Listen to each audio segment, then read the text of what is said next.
स्वागत है आप सबका। जैसे कि हम लोग कैप्सूल कोर्स कर रहे हैं और कैप्सूल कोर्स में आज हम लोग का 22वां क्लास है। इसमें आज हम लोग पढ़ने वाले हैं 3D ज्योमेट्री के बारे में। तो 3D ज्योमेट्री काफ़ी बड़ा सा और काफ़ी कॉम्प्लिकेटेड यह चैप्टर है, बट आपको हम काफ़ी अच्छा तरीके से जो इम्पोर्टेंट चीज़ें हैं उसको हम आपको बताएंगे। और एक और बात कहना चाहेंगे कि 3D चैप्टर से आप ऑब्जेक्टिव क्वेश्चन करने का प्रयास कीजिएगा, क्योंकि उससे आपको काफ़ी फ़ायदा होगा। सब्जेक्टिव के चक्कर में आपको बहुत याद करने पड़ेंगे फार्मूला और आपको प्रॉब्लम हो सकती है। मे बी यहाँ देखिए अच्छा से जो भी होगा अच्छा ही होगा, ठीक है ना। चलिए यहाँ पे तो सबसे पहले यहाँ पे आपको कहना चाहेंगे कि डिस्क्रिप्शन बॉक्स में ऑब्जेक्टिव का सेशन का लिंक है, उसे जाकर वहाँ से ऑब्जेक्टिव देख सकते हैं आप लोग। और मेरे कोर्स को ज्वाइन करने के लिए इस नंबर पर व्हाट्सअप कीजिए, कोर्स को ज्वाइन कीजिए और अच्छा से सारे पोर्शन को, सारे मैथमेटिक्स के चैप्टर को बढ़िया से करके आगे बढ़ने का प्रयास कीजिए। तो आइए यहाँ पे स्टार्ट किया जाए। तो एक एक करके हम सब कुछ क्लियर करते चल रहे हैं। देखिए यहाँ पे लिखिएगा डायरेक्शन। सबसे पहले direction cosine, to the point बात कर रहे हैं, कोसाइन एंड डायरेक्शन रेशियोज। आराम से देखिए यहाँ पे दिक कोज्या और दिक अनुपात, दो शब्द इसके लिए हिंदी में मिलेंगे आपको, दिक कोज्या और दिक अनुपात। देखिए इसके लिए छोटा सा बात समझिए यहाँ पे, आराम से बात समझना क्या है कि ये देखिए ये आपका यह x हो गया, y हो गया, यह z हो गया, यह ओरिजिन आपका हो गया। क्लियर। तो यहाँ पे अगर एक पॉइंट P लेते हैं तो यह OP हो जाएगा। क्लियर, ठीक है ना, समझिए। तो यहाँ पे देखिए यह एक लाइन हो गया OP, यह x एक्सिस के साथ अल्फा एंगल, y के साथ बीटा और z के साथ गामा एंगल बना रहा है। तो यहाँ देखिए यहाँ पे cos alpha, cos beta, comment पर ध्यान मत दीजिए, यहाँ पर ध्यान दीजिए, कॉस गामा, इन तीनों को क्या बोलते हैं हम लोग, डी क्या बोलेंगे, कोसाइन बोलेंगे, कोसाइंस, डी कोसाइंस मतलब डी कोजिया बोलते हैं, ठीक है ना। अच्छा, इसको सूचित करते हैं एल से, इसको एम से और इसको एन से। याद रखिए इस बात को। अब सुनिए यहाँ पे कुछ रिजल्ट होता है। रिजल्ट क्या होता है कि यहाँ देखिए l square plus m square plus n square equal to होता है 1। फिर समझिए इसको कैसे लिख सकते हैं हम लोग, cos square alpha plus cos square beta plus cos square gamma is equal to 1, ऐसे लिख सकते हैं। बट इसी को चेंज करेंगे साइन में हम लोग, तो sine square alpha plus sine square beta plus sine square gamma, ये हो जाएगा आपका 2। तो साइन के लिए 2 आता है, कॉस के लिए 1 आता है, राइट। अब सुनिए यहाँ पे, अब कुछ ऐसा हो कि इफ यहाँ देखिए L by A, M by B, N by C, 3 को नंबर यहाँ पे एल एम एन के समानुपाती है ABC। तो इसको बोलते हैं हम लोग डी रेशियोज। क्या बोलते हैं, डी रेशियोज बोलते हैं, दिक अनुपात बोलते हैं, समझ रहे ना।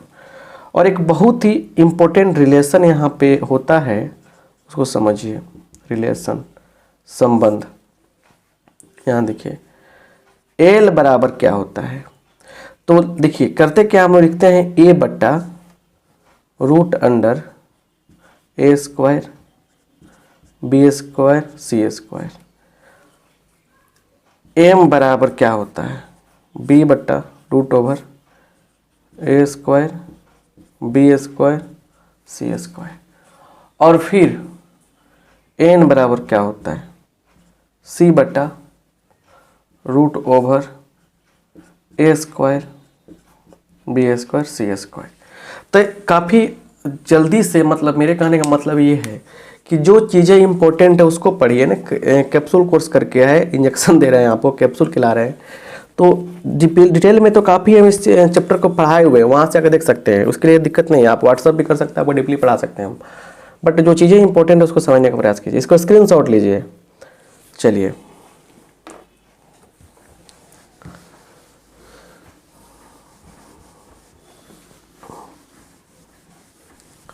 अब इस पे से क्वेश्चन पूछता है। क्वेश्चन क्या है? D ratios, D cosine of A line, एक लाइन का डी कोसाइन निकालिए इफ डी रेशियोज आर, क्या है डी रेशियोज? तो देखिए यहाँ पे 2, 3, -6 ये डी रेशियोज है, तो डी कोसाइन बताइए। देखिए ऑब्जेक्टिव पेपर क्वेश्चन एक पूछा जाता है, उसको देखिए यहाँ पे सबसे पहले आप निकालेंगे, मान के चलिए ए बराबर कितना है? 2 है। लेट कर लीजिए, यहाँ पे लिख लेंगे हम लेट क्या चीज़, तो ए बराबर 2, बी बराबर 3 -6, तो इसलिए A square plus B square plus C square ये निकालिए। तो क्या हो जाएगा यहाँ पे? देखिए 2 का स्क्वायर 4 + 9 + 36 कितना होगा? 49 का 7, 49 से कितना होगा? 7 हो जाएगा। तो इसलिए एल बराबर क्या होगा? देखिए यहाँ पे 2/7 एम बराबर कितना होगा? 3/7, एन बराबर कितना होगा? -6/7। समझ रहे ना? तो इस तरीके से हम आराम से देखें यहाँ पे कि आराम से बड़े प्यार से हम लोग काम कर सकते हैं, एल एम एन का मान निकाल सकते हैं। क्लियर? अब बात समझ गए ना? इसमें कोई दिक्कत आपको नहीं होनी चाहिए, राइट? चलिए तो आगे बढ़ते हैं हम लोग। क्लियर? स्क्रीनशॉट लीजिए आप लोग।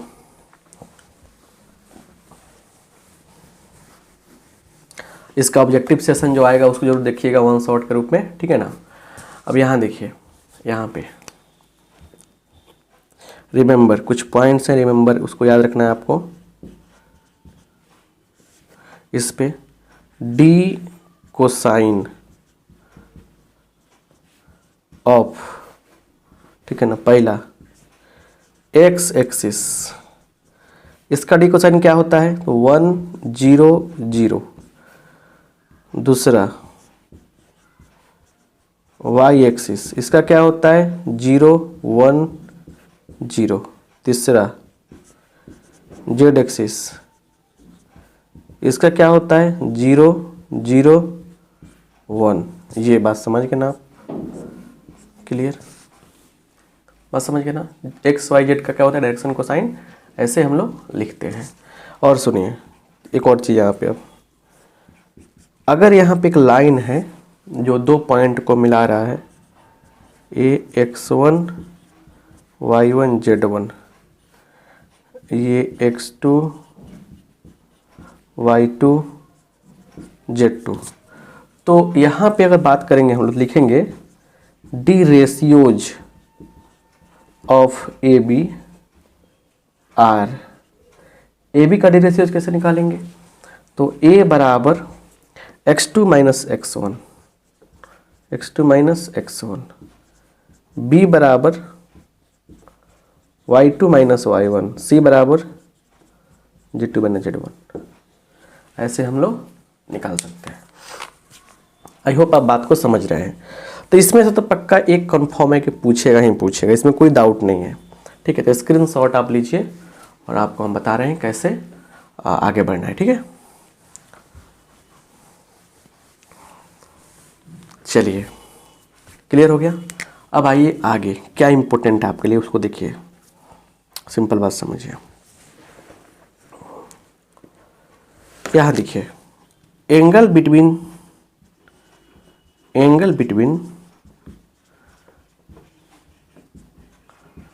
To lines, angle between two lines, कौन लाइन्स? तो देखिए यहाँ पे दिया रहेगा, यहाँ पे जैसे r equal to a plus lambda b1, a1 plus lambda b1 भी लिख सकते हैं हम लोग, ठीक है ना, इसे लिख सकते हैं हम लोग। और r बराबर क्या, a2 प्लस म्यू b2 भी लिख सकते हैं। दोनों के बीच में एक एंगल मान लीजिए बन रहा है थीटा, ठीक है। तो इसलिए cos theta is equal to होता है b1 इंटू b2 का मॉड बटा b1 इंटू नहीं है, ये डॉट है, b1 डॉट b2 का मॉड बाई b1 का मॉड इंटू b2 का मॉड, b1 डॉट b2 का मॉड बाई b1 का मॉड इंटू b2 का मॉड, राइट। तो काफ़ी आसानी से इस चीज़ को हम निकाल सकते हैं। ये कट की चीज़ में है, ये वेक्टर फॉर्म में है। किस फॉर्म में है, वेक्टर फॉर्म में। वेक्टर दिख रहा है ना इसमें। अच्छा सुनिए, x minus x1 by a1, y minus y1 by b1 by c1, x minus x2 by a2, y minus y2 by b2, z minus z2 by c2। इसके बीच में एंगल क्या है, थीटा बन रहा है, ठीक है ना। तो देखिए यहाँ पे cos theta is equal to क्या होगा, a1 a2 plus b1 b2 plus c1 c2 ऐसे होगा बाई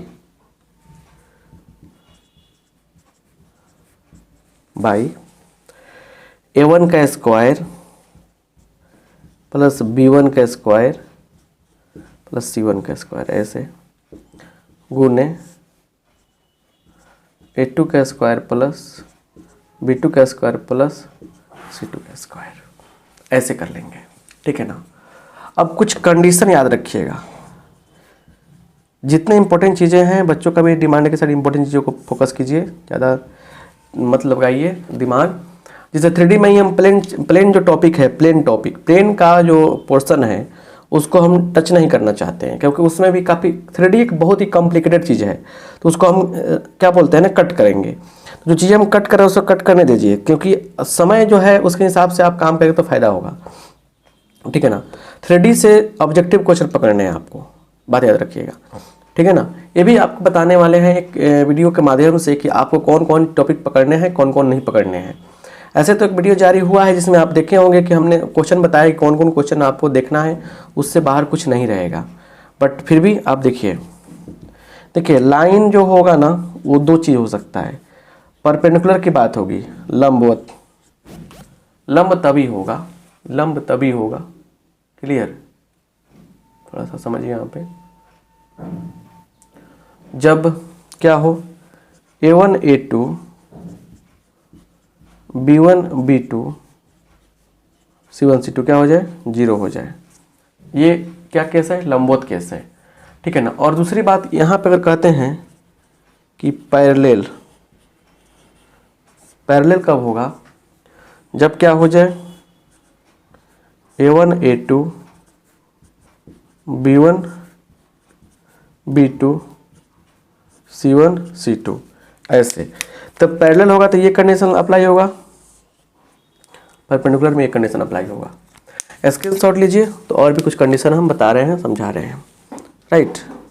कोई दिक्कत आपको नहीं होगी। चलिए इस पे एक एग्जाम्पल लेते हैं हम, ताकि आपका कॉन्सेप्ट जो है और क्लियर हो जाए।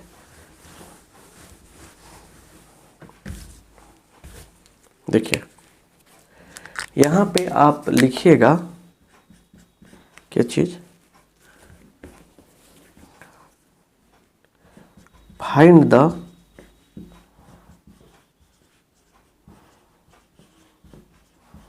एंगल बिटवीन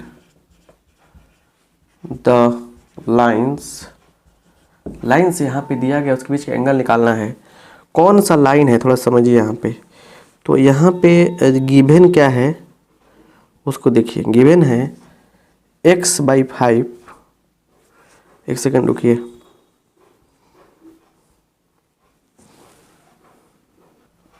दिया है x minus 5/-3 is equal to y plus 2/-5 बराबर z/1 and x/1 is equal to y/2 is equal to z/3। इसके बीच में एंगल निकालना है। देखिए सॉल्यूशन कैसे करेंगे, ठीक है ना। देखिए let theta is required angle. Theta क्या है, अभिष्ट कोण है। क्या है, थीटा रिक्वायर्ड एंगल है।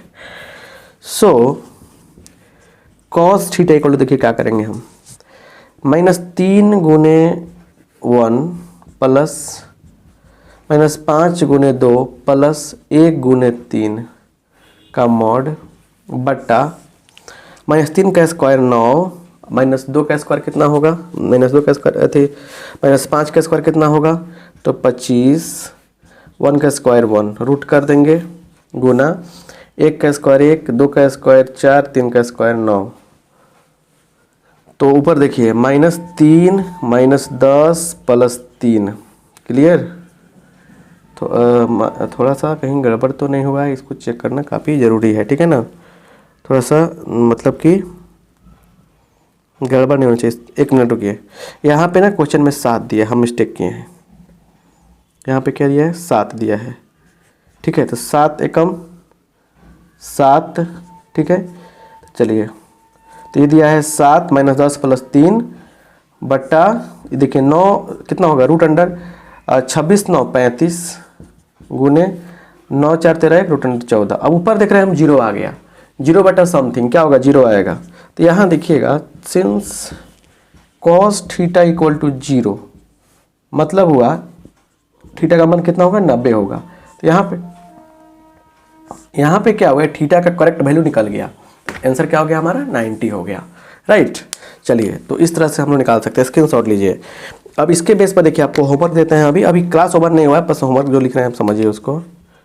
होमवर्क क्या दे रहे हैं आपको कि देखिए यहाँ पे होमवर्क का एक्सरसाइज 11.2 में जब जाइएगा आप ना, उसमें जाइएगा तो आपको क्या होगा कि उसमें सबसे बड़ा चीज़ क्या करना है आपको, एक्सरसाइज 11.2 में जाके आपको टच करना है कौन कौन क्वेश्चन, सुनिए उसको, उस क्वेश्चन को ध्यान दीजिए। 11 प्रैक्टिस कर लीजिएगा, जो करा रहा है उसको कीजिए। 11 12 बहुत भी आई है, ठीक है ना, 11 12, ठीक है ना। उसके बाद देखिए 13 तो हम करा ही दिए लगभग, तो 11 12 13, ठीक है ना। ये 3 क्वेश्चन जो है आप आराम से कीजिएगा, बढ़िया से सॉल्व करने का प्रयास कीजिएगा। चलिए स्क्रीनशॉट लीजिए।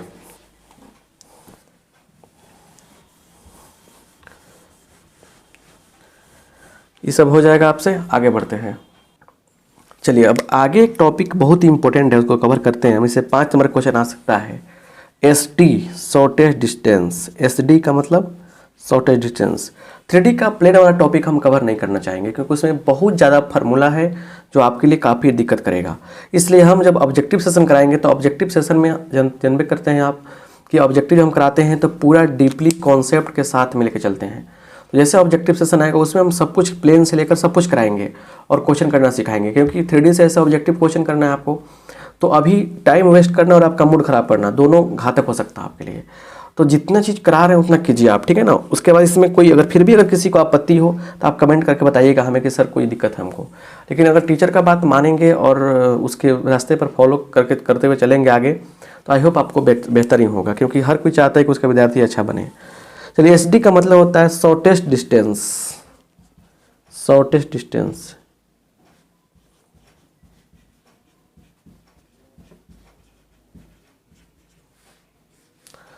क्या लिख दिए, शॉर्टेस्ट नहीं लिखे क्या, शॉर्ट लिख दिए। शॉर्ट डिस्टेंस नहीं होता है, शॉर्टेस्ट न्यूनतम दूरी होता है।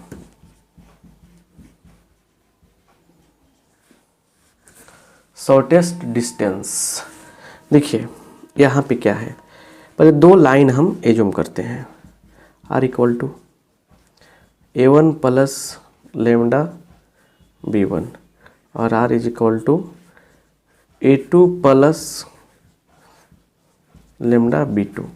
तो देखिए SD का फार्मूला क्या होता है, SD का फार्मूला क्या होता है उसको समझने का प्रयास कीजिए। देखिए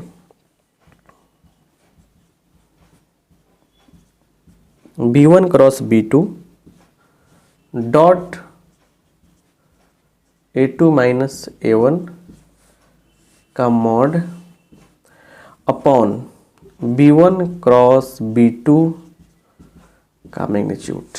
बस इसी टॉपिक को कवर करेंगे बढ़िया से, ये क्वेश्चन देखेंगे मज़ा आ जाएगा, ठीक है ना। यहाँ पे देखिए अब इसमें भी क्या है, कार्टेशियन फॉर्म अप्लाई नहीं कीजिएगा, वेक्टर फॉर्म को लेकर चलते हैं, अच्छा रहता है। जैसे देखिए यहाँ पे R is equal to i cap plus 2j cap plus k cap, ठीक है,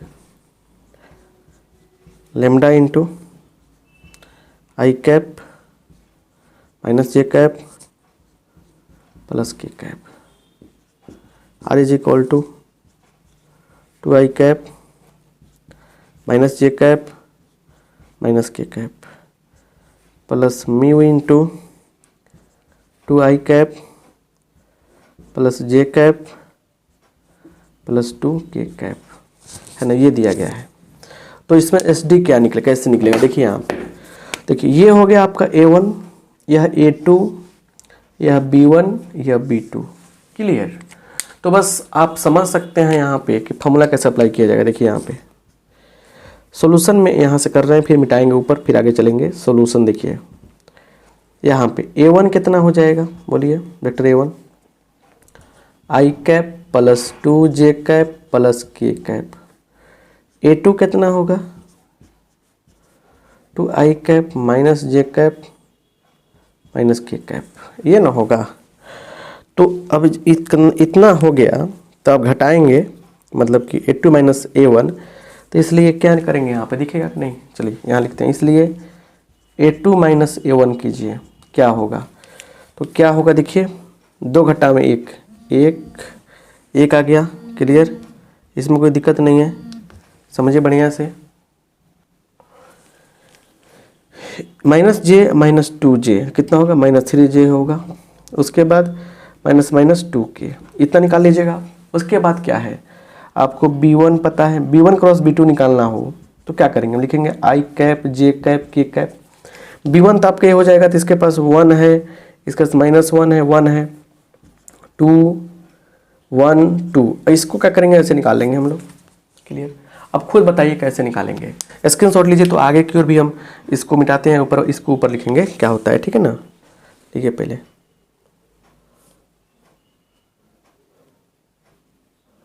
स्क्रीनशॉट लीजिए, स्क्रीनशॉट, ठीक है, चलिए स्क्रीनशॉट ले लिए। तो आप देखिए इसको सोल्व करेंगे हम, तो थोड़ा सा ऊपर मिटाते हैं, फॉर्मूला लिख लिए, ये फॉर्मूला बीजों का। तो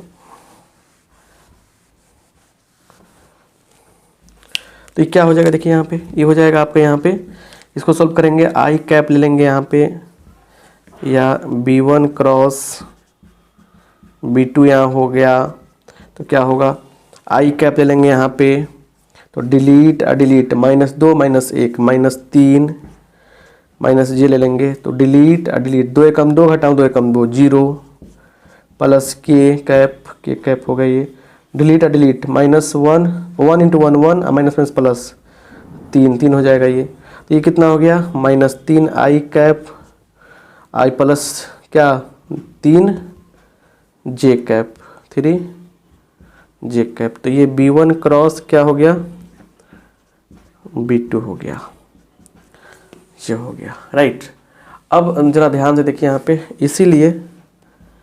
इसीलिए यहाँ पे क्या है कि SD बराबर, अच्छा सुनिए, इसलिए इसका B1 क्रॉस B2 का आप मैग्नीट्यूड भी तो निकाल सकते हैं ऐसे, तो कितना हो जाएगा बोलिए, तो 3 तिहाई 9 प्लस 9 रूट कर देंगे 18, 18 का मतलब 9 दूना 18, 3 रूट 2, इतना मिल गया, सब डाटा मिल गया आपको। इसीलिए यहाँ पे एंड एक और चीज़, एंड B1 क्रॉस B2 है ना, a dot A2 minus A1, ये भी डाटा निकाल लीजिए यहाँ पे। तो क्या हो जाएगा देखिए, ये मिला A2 डॉट A1, तो इससे करेंगे इसमें तो क्या मिला हमारे पास, तो ये मिल गया हमारे पास आई, देखिए -3i cap plus 3j cap, उसके बाद i cap -3j cap -2k cap, ये हो गया। कितना हो गया, तो -3 गुने -3 गुने 1 कितना होगा, -3, 3 गुने 3 कितना होगा। यहाँ पे ध्यान देंगे थोड़ा सा कि हम लोग गलती किए ना, यहाँ पे j नहीं होगा, क्या होगा, k होगा, यहाँ पर भी k होगा। तो j वाला तो यहाँ पे है ही नहीं, तो 0 हो जाएगा, प्लस 0, और 3 गुने कितना होगा, -6, मतलब कितना हो गया ये, इतना ये हो गया आपका -9। क्लियर। अब आएंगे इसलिए ACD बराबर क्या होगा, A2 माइनस A1। इसको देखिए, इसको इधर चाहे इसको इधर लिखिए, कोई दिक्कत नहीं है, B1 क्रॉस B2 है ना, बट्टा इसका अमाउंट बट्टा B1 क्रॉस B2 का मॉड कितना आया है, -9 का मॉड बट्टा 3√2, तो ये हो गया 9 बट्टा 3√2, कट जाएगा 3 आ जाएगा, तो ये कितना हो गया, 3 बट्टा √2 पर में कर दीजिए, ऊपर और नीचे 2 से गुना कर दीजिए √2 से, तो ऊपर हो जाएगा 3√2 बट्टा 2, और यही आंसर हो गया, यूनिट लिख देंगे, यूनिट्स। तो ये हो गया एसडी का क्वेश्चन है, एसडी समझ रहे ना, क्लियर। तो ये मतलब कि अगर आपको आए मैंने क्वेश्चन पूछे कभी बना लीजिएगा। तो इस पे ना क्वेश्चन नंबर 14, यहाँ देखिए 14, 15, 16, 11.2 का ही चल रहा है, 11.2 का आप बना लीजिएगा, राइट। इसको बनाना पड़ेगा, चलिए स्क्रीनशॉट लीजिए। तो इस तरह से सोल्व किया जाता है, यहाँ से सोल्व करते हुए यहाँ तक आना है, ऐसे आना है, थोड़ा सा टेढ़ा किए हैं जानबूझकर, चलिए करना ही होगा इतना काम, ठीक है। इतना सब्जेक्टिव के लिए करा रहे हैं, सब्जेक्टिव ऐसे आता है, ठीक है ना।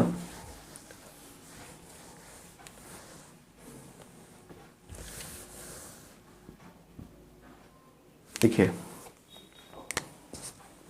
क्वेश्चन लिखते हैं, कह रहा है क्या, find the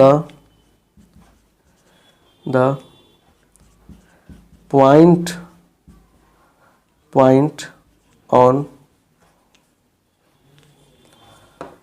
point if the line, कौन लाइन, तो x -1/2, y -2/3, z -3/4 meet the plane, कौन प्लेन से मिल रहा है, तो 2x + 3y + 4z -16 = 0। एक प्लेन जो है यहाँ से, इससे एक लाइन मिल रहा है, तो कौन से, जैसे मान के चलिए प्लेन कोई बना देते हैं हम, ठीक है ना। अब मान लीजिए कि इस पर एक लाइन ऐसे जा रहा है, ठीक है ना, लाइन आया फिर यहाँ से नीचे आ गया, तो यहाँ पे टच तो कर रहा है कहीं ना कहीं, तो टचिंग पॉइंट बताना है, ठीक है। देखिए तो यहाँ पे समझिए कैसे सॉल्यूशन करेंगे हम, लिखेंगे late x -1/2 = y -2/3 = z -3/4 = r। तो क्या हो जाएगा यहाँ से, x -1 बराबर, इसको इसके r के बराबर करेंगे, इसको r के बराबर करेंगे, इसको r के बराबर करेंगे, तो x -1/2 बराबर r, तो x -1 बराबर क्या होगा, 2 गुने r, 2r हो जाएगा। फिर देखिए y -2 बराबर 3r है ना, और z -3 बराबर 4r, क्या होगा, 4r हो जाएगा। तो यहाँ पे देखिए, यहाँ पे तो x बराबर क्या हो गया, 2r + 1, y बराबर 3r + 2, z बराबर 4r + 3। समझ रहे हैं बात ही। अब ये जो पॉइंट है ना, इस प्लेन पे ही है ना, तो लिखेंगे now line meet the plane, meets, यहाँ मीट्स लिखेंगे, मीट्स द प्लेन इसलिए कौन स्टूडेंट को मिल रहा है, तो x की जगह पे क्या लिखेंगे हम लोग, ये लिखेंगे, तो 2 into 2r plus 1 plus 3 into 3r plus 2 plus 4 into 4r plus 3 minus 16 बराबर 0। ठीक है, अब देखिए यहाँ पे क्या होगा, थोड़ा सा और आगे ले लेते हैं, चलिए यहीं लिख लेते हैं। तो क्या हो जाएगा, 4r plus 2 plus 9r plus 6 plus 16r plus 12 minus 16 बराबर 0। ठीक है, तो कितना हो गया, 4 और 9 13, 13 और 16 29, 29 हो गया। तो ये हो गया 29r, है ना, 29r और 2 और 6 8, 8 बारे 20, 20 माइनस 16 कितना होगा, प्लस 4 बराबर 0। तो इसलिए r बराबर -4/29। ठीक है, अब इसलिए x का मान क्या होगा, इसमें रखिए लाके इसमें, तो इससे गुना करेंगे, 2 में 1 जोड़ेंगे तो -8/29 प्लस 1, मतलब हो गया ये कितना आएगा, सॉल्व करने पर देखिए यह आ जाएगा 29 से कम 29 घटाओ 8, 21, 21/29। y बराबर आइए कितना करे, 3r प्लस 2, तो 4 3 12 माइनस 12/29 प्लस 2, तो 29 दूना 58, 58 घटाओ 12 46, 46/29। और z बराबर क्या होगा, 3r, एक सेकेंड, 4r, तो 4 गुने कितना होगा, -16/29 अब प्लस 3 है, तो 29 3 87, 87 घटाओ 16 71, 71/29। तो क्या क्या हमारा आंसर हो गया, पॉइंट कौन कौन हो गया, हमारा पॉइंट हो गया, लिख देंगे क्या चीज़, 21/29 हो गया, 46/29 हो गया और 71/29 हो गया, यही पॉइंट हो गया। ठीक है ना, क्या लिख देंगे हम लोग, 21/29 कोमा 46/29 कोमा 71/29, ये लिख देंगे। तो इस तरीके से हम लोग मतलब कि क्वेश्चन करेंगे। 3D में प्लेन वाला पोर्शन आप लोग क्या चाहते हैं, मतलब कराएं या न कराएं, मेरा अपना आइडिया है कि प्लेन वाला पोर्शन ना करें, इसके बाद 1 शॉट जो आता है ऑब्जेक्टिव 3D पे लेने वाले हैं उसको कीजिएगा, पूरा क्वेश्चन पकड़ा जाएगा। 3D से सब्जेक्टिव क्वेश्चन करने का प्रयास करना है। तो जो भी होगा कमेंट बॉक्स में बताइएगा। मिलते हैं अगले क्लास में, आप सबका बहुत बहुत धन्यवाद, थैंक यू।